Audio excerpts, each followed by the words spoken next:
checking out some of the Florida Gators running game this season. One of their favorite concepts is the guard H-back counter. In this look, running to the right-hand side, this guard is going to try to kick the defensive end, and you can tell he's pulling by his depth.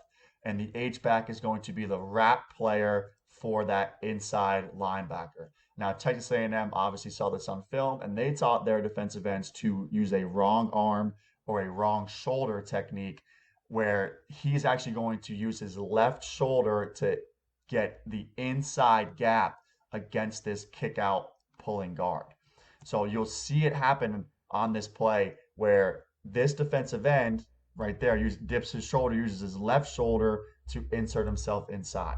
Now, like I said, ideally for the H-back, he wants to come inside and come up for this inside linebacker. But when you get a wrong arm, you have to redirect your path and end up bubbling outside and taking on this inside backer in more of a pin fashion. So as you'll see, he gets a bunch of width and works outside in like this to allow his tailback to gain the edge because they gave up their force player with that wrong arm. He should be scraping over top, but instead this H-back is going to work outside in and pin an inside backer, giving his tailback the edge.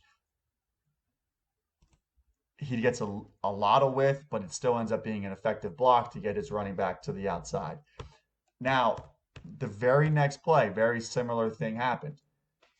I think on this one, A&M did a bit better of a job kind of seeing it as far as their inside backer goes and getting over top of that H-back's wrap. So once again, this defensive end is going to wrong arm the pulling guard. He's going to use his right shoulder now to insert into the inside gap. So this H-back, who is going to be fighting against interior penetration, have to work around that, is once again going to bubble outside.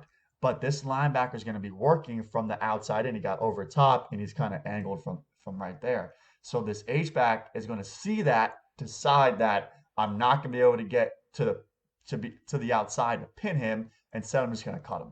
So he cuts him in space, and it gains the running back the edge right there for another explosive play. Back-to-back big gains from the Florida offense because they were taught how to deal with that wrong arm or wrong shoulder technique, and the H-back was able to make a successful block in two different fashions.